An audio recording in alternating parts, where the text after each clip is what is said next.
Welcome to Enform's info session videos on the action plan application and submission process. In the first video, we talked about who is eligible for an action plan, how to fill in your application, and how to make amendments to your plan. In the second video, we will talk about how to review, score, and submit your completed action plan.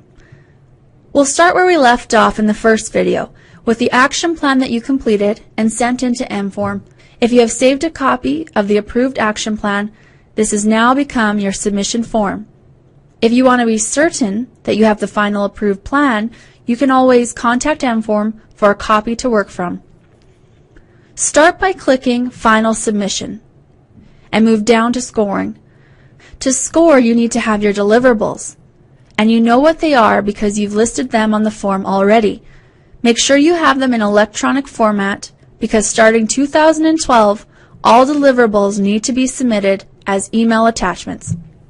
If you choose the deliverables wisely at the start of the year, they will work as they are intended. Good deliverables are relevant to the milestone or the activity. They provide good evidence for the score you're assigning.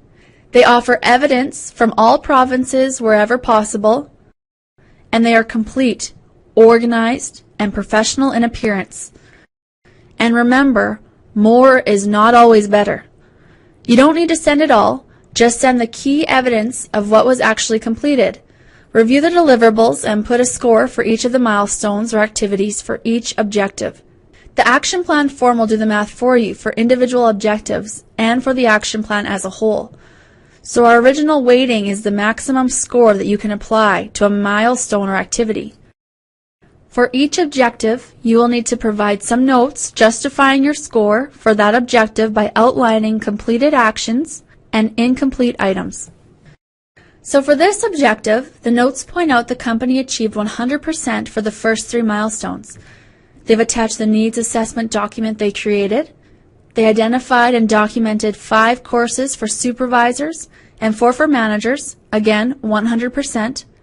However, in actual training delivery, while they were shooting for 80% by mid-November, they only hit 40%. So they are only awarding themselves half of the possible marks for their milestone. The notes don't have to be extensive. The point is to justify your score. Once the deliverables are ready to email and your scoring is complete, there are a few more things you'll need in your submission package. You'll need a company profile, an organizational chart, an executive summary of the action plan. This summary needs to be signed by the person who prepared the submission. You can submit the score form as you did the application. Just simply click on the Submit by Email button. You'll get the auto-generated email again that's ready to send to corinfo@enform.ca. You can attach the rest of your submission package to the email as well. If you have any difficulties with the automated email, simply save your completed PDF form, create your email, and attach the saved PDF file. So what happens after you submit your action plan? Enform will review your submission, especially the scoring and deliverables. The QA check will ensure the deliverable offers sufficient evidence for the self-score. In some cases, Enform may request clarification or additional supporting documentation. If that happens, any additional supporting documents must be dated before the November 30th deadline, and you must provide these before December 31st. If you get the deliverables right when you apply for an action plan, the submission process usually flows smoothly without the need for any additional information. Remember, action plans are a core maintenance option. Since these are done in your maintenance year, there is no minimum score required to pass the action plan and maintain your core. However, if this is your first maintenance year doing an action plan, and you want to do an action plan for your second year as well, then you need to achieve at least 80% on your first action plan. If you fall short, you will need to do a standard maintenance audit for your second year. We believe a well-crafted action plan can provide real benefit to your company's health and safety management system.